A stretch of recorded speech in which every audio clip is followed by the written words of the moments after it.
आमतौर पर बादलों की कड़कड़ाहट के साथ जब कभी मौसम अपना मिजाज बदलता है तो अक्सर ठंडी हवाओं के साथ लाता है मच्छरों का तहलका। जी हाँ दोस्तों, वही छोटा सा मच्छर जो अच्छे खासे आदमी की नींदें छीन लेता है। ऐसे में इनसे छुटकारा पाने के लिए आज की डेट में मार्केट में अनगिनत ऑप्शंस मौजूद हैं। फिर चाहे बात मस्कीटो रैकेट की हो या फिर कछुआ छाप अगरबत्ती की। लेकिन दोस्तों, क्या आपने कभी सोचा है हमें जानलेवा बीमारियों से बचाने वाले ये इक्विपमेंट आखिर तैयार कैसे किए जाते हैं? इनमें मौजूद आखिर वो कौन सी चीज है जो मच्छरों को दूर भगाने में रामबाण बनती है?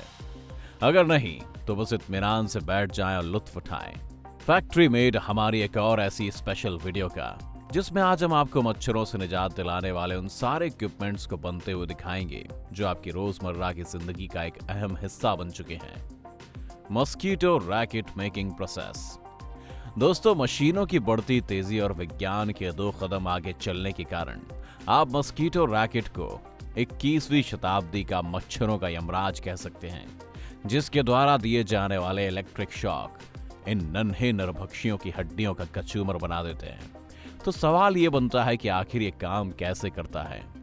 इसे बनाने के लिए सबसे पहले एक जिंक के तार की मदद से इस मस्कीटो बैट को रैकेट के आकार में शेप दिया जाता है और फिर एक कर्मचारी अपने हाथों से इन पर कॉपर के तारों को सेट करता है, जिससे इन जालियों में करंट दौड़ सके। इसके बाद जिंक की इन जालियों को प्लास्टिक से बने एक रैकेट में पंचिंग मशीन द्वारा फिक्स किया जाता है, ताकि इनका इस्तेमाल करते वक्त आपको कोई नुकसान ना हो और करंट एक लिमिटेड एरिया तक ही दौड़ सके।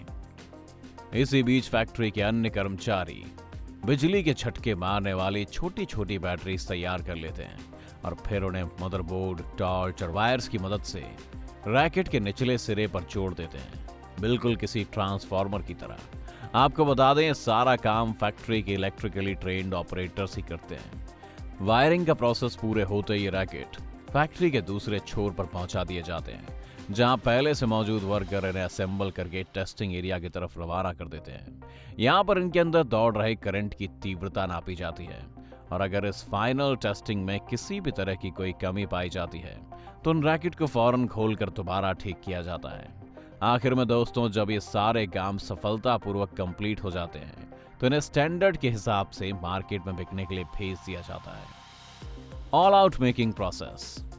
दोस्तों, अगर बात ऑल आउट या गुड नाइट जैसे प्रोडक्ट्स की करें तो ये आज के समय में मच्छरों को स्वर्गलोक पहुंचाने के मामले में दुनिया के सबसे पॉपुलर ब्रांड्स हैं, जिनको 2 अलग अलग स्टेजेस में तैयार किया जाता है, जिसमें सबसे पहले नंबर आता है प्लग मशीन मेकिंग का और दूसरी स्टेज होती है रिफिल तैयार करने की। तो चलिए पहले जानते हैं कि आखिर प्लग मशीन कैसे बनती है। First stage, plug machine.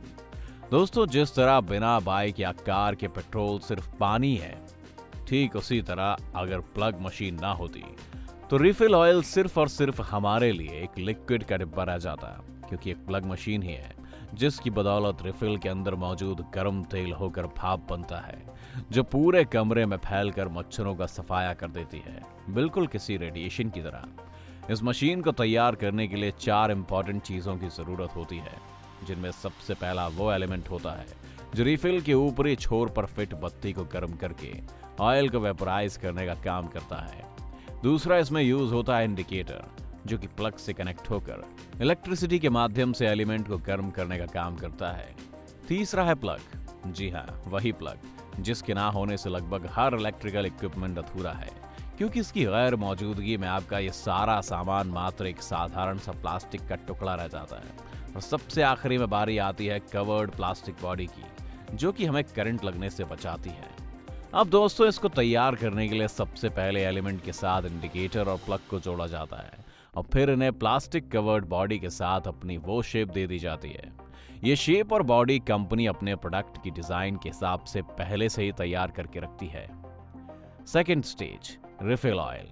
दोस्तों, आमतौर पर इस ऑयल को बनाने के लिए 4 डिफरेंट केमिकल्स का इस्तेमाल किया जाता है, जिनमें सबसे पहले आता है प्रेलेथ्रिन इंसेक्टिसाइड, जो कि कुछ और नहीं बल्कि एक इंसेक्ट किलिंग केमिकल या फिर यूं कहें कि एक तरह का कीटनाशक होता है। इन्हें बनाने की प्रक्रिया में सबसे पहले इन्हें एक बड़े से कंटेनर में काफी अधिक मात्रा में डाला जाता है और फिर इसके साथ मिक्स किया जाता है एंटीऑक्सीडेंट और केरोसिन ऑयल। फिर इन्हें अच्छी तरह से मिक्स करने के बाद एक कंटेनर में निकाल लिया जाता है अब ये किलिंग ऑयल मच्छरों का सफाया करने के लिए रेडी हो चुका है, लेकिन अभी फाइनल टच देना बाकी है।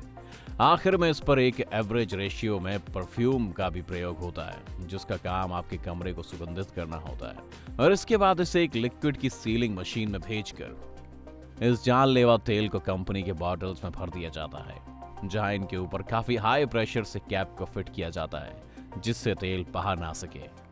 फिर इन्हें एक अलग रो में ले जाकर हीटिंग रॉड यानी कि बत्ती को लगाया जाता है, ताकि तेल गर्म होकर ऊपर आ सके। अंत में कंपनी अपनी आवश्यकता के अनुसार इनकी ब्रांडिंग करने मार्केट में उतार देती है। बाकी अभी आपके घर तक कैसे पहुंचता है, इसे आपसे अच्छा कौन जानता होगा, क्यों दोस्तों? वैसे आपको कौन सी कंपनी का मस्कीटो रिफिल सबसे ज्यादा पावरफुल लगता है, हमें कमेंट कर जरूर बताएं। Mosquito coil making process. दोस्तों, एक जमाने में जब हमारा वास्ता इलेक्ट्रॉनिक गैजेट से दूर दूर तक नहीं था, तब मच्छरों से फैलती डेंगू, मलेरिया जैसी बीमारियों से बचने के लिए मस्कीटो कॉइल का आविष्कार हुआ था, जिसे आज भी मच्छरों से निजात पाने का सबसे सस्ता और टिकाऊ तरीका समझा जाता है। लेकिन बहुत कम लोग ही इसके मेकिंग प्रोसेस के बारे में जानते होंगे। तो चलिए अब इस स्पाइरल शेप वाले अनोखे प्रोडक्ट के बारे में भी जान लेते हैं। इसे बनाने के लिए कुछ खास इंग्रेडिएंट्स की जरूरत पड़ती है, जिनमें सबसे जरूरी होता है पायरेथ्रम, जो कि गुलदाउदी के पौधे से निकला एक नेचुरल पाउडर होता है। इसके अलावा मच्छरों को भगाने में काफी कारगर साबित होने वाले पायरेथ्रिन्स और मीटोफ्लोथ्रिन जैसे इंसेक्टिसाइड केमिकल्स, एलेथ्रिन जैसा सिंथेटिक पायरेथ्रॉइड और डाइमफ्लूथ्रिन जो कि एक प्रकार का पेस्टिसाइड होता है, जैसे कुछ खास केमिकल्स का भी इस कॉइल को पावरफुल बनाने में योगदान होता है। वहीं यूकेलिप्टस यानी कि नीलगिरी, सिट्रोनिला ऑयल, टर्मरिक और कोकोनट शेल जैसे डिफरेंट पाउडर्स का भी इस्तेमाल इसे बेहतर और सुगंधित बनाने के लिए किया जाता है। इस कॉइल को बनाने के लिए सबसे पहले इन सभी को एक मशीन में डालकर इसे एक लिक्विड मिक्सर में कन्वर्ट किया जाता है, और फिर मस्कीटो रिपेलेंट को ऐड करके इसे अच्छी तरह से मिक्स किया जाता है। मिक्स करने के बाद इन्हें एक एवरेज टेम्परेचर के माध्यम से ठंडा करके पेस्ट में बदला जाता है, जिसे फिर रोलर मशीन की मदद से शीट का आकार दे दिया जाता है।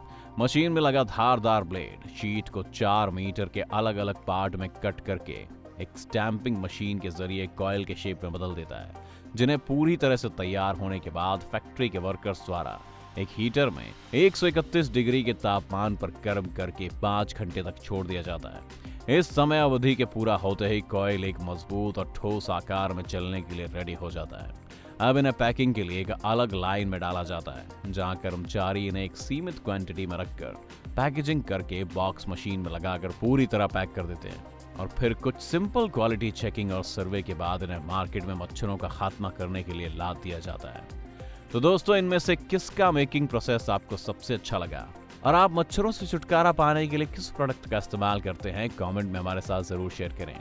और अगर आज की वीडियो पसंद आई हो तो इसे लाइक और शेयर करना ना भूलें। साथ ही हमारे YouTube चैनल द मिस्टिकल को सब्सक्राइब करके बेल आइकन जरूर दबा दें, ताकि इसी तरह के और भी बेहतरीन वीडियोस आपसे बिल्कुल भी मिस ना हो। धन्यवाद।